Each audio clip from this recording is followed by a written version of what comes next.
How do you go about overcoming the fear of change? If you've ever wondered, why do I struggle with change so much? You're in luck. Let's talk about an example for overcoming the fear of change in this video. We're going to explore why you should even bother learning how to cope with the fear of change, an example of making a personal change, and why making this change actually wasn't that scary, even though people thought that it would be. We're going to talk about the appearance or the illusion of scariness when you are making a change, and 3 questions to explore when you are overcoming your fear of change. But first, who am I to speak on this subject? Hello, I'm Sagan. I'm a life coach for solopreneurs. I have over a decade of experience as a small business owner, and I help solopreneurs like you to increase work-life balance, improve time management the anti-hustle way, create your most fulfilling business, and live life on your own terms. Change looks different for every person that I work with, but having a fear of change is pretty much a universal experience. You are not alone in being afraid of change.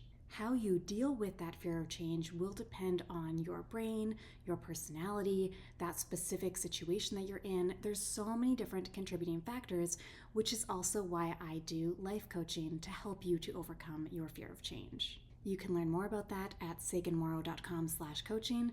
Link is in the show notes. Now let's get into this video.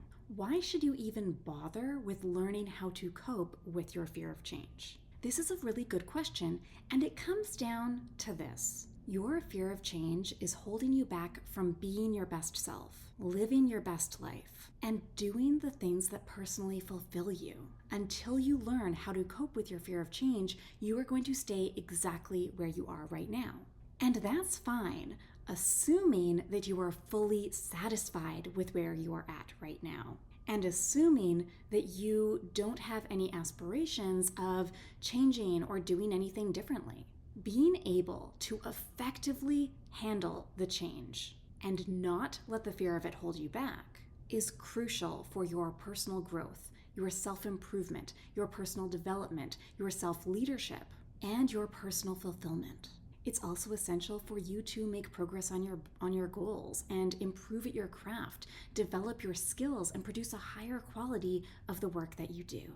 As you can see, there are more than a few reasons for why you should even bother with learning how to cope with your fear of change. With that in mind, let's get into an example of making a personal change. I had waist-length hair, actually even longer than waist-length hair, for about 15 years before I decided to chop it all off into this, a bob. I went from the longest hair that I've ever had for many, many years to the shortest hair that I've ever had in a single appointment. Weren't you nervous to cut it all off? Multiple people asked me that question, and it's a very sweet question, but the answer was no.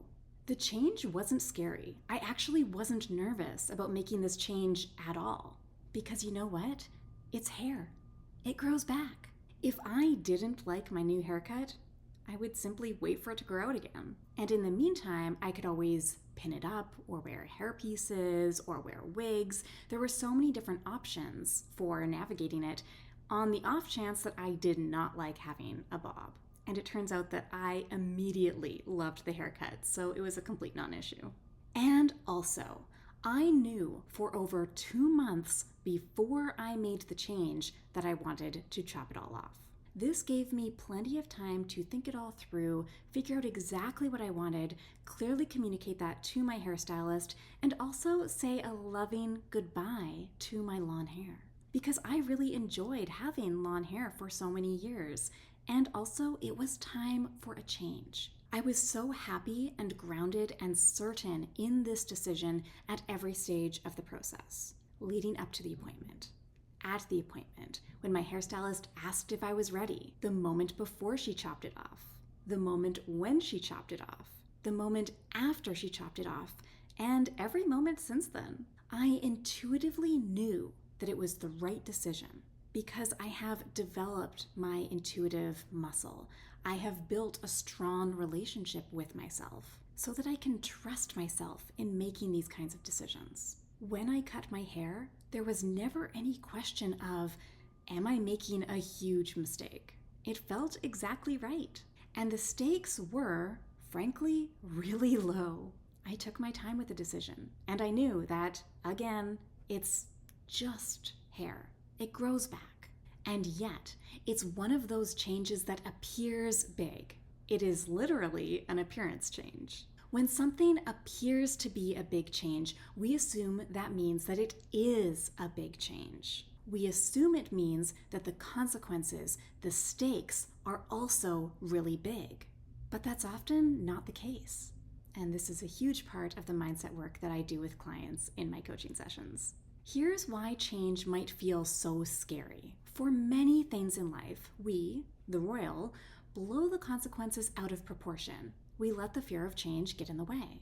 And we don't take the time to weigh the decisions, to take our thoughts and feelings and beliefs seriously about the matter, and to do what we can to minimize regrets. And that is the answer to your question about why do I struggle with change so much? Overcoming your fear of change starts with A, understanding what the actual consequences are, B, addressing your fear of change, and C, going through the decision-making process for improved confidence. There was no nervousness going into my haircut because the stakes were very, very low. The stakes are often far lower than we believe them to be. And this is a huge reason why we hold ourselves back in life and in business.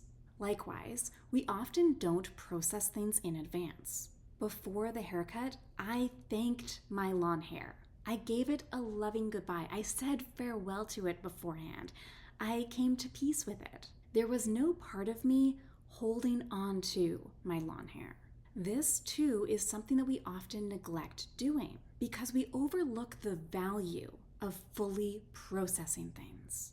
Allowing ourselves that space and time to close chapters and to release the things that we have been holding on to can be so powerful for effectively moving on. Now, before we get into the 3 questions that will help you to navigate your own fear of change, let me reiterate. The stakes might not be as big as they appear to be. You can make a change that you love, that appears to be big, but which isn't as scary or nerve-wracking as you've built it up to be. And you can think of this in terms of many different contexts in life and in business. Here are a few questions to mull over as you are doing this mindset work around overcoming your fear of change. Question number 1. What change are you thinking about making? It doesn't matter how big or small you think it is because size is relative. Question number 2. Are you being honest with yourself about what's really at stake? Are the consequences really that big? Or do they simply appear to be that big? Question number 3. What can you do to minimize any possible regret? Another thing to consider here is what can you do to increase your capacity for full satisfaction with the decision that you make and the action that you take? You can apply this to anything in your life and your business as a method for overcoming your fear of change. You don't have to struggle with change so much anymore. Learn more about how to do mindset work like this when you get coaching sessions with me at saganmorrow.com/coaching, or you can watch my Intuition Activated Masterclass at saganmorrow.com/masterclass. Links are in the show notes. I'm really looking forward to helping you overcome your fear of change.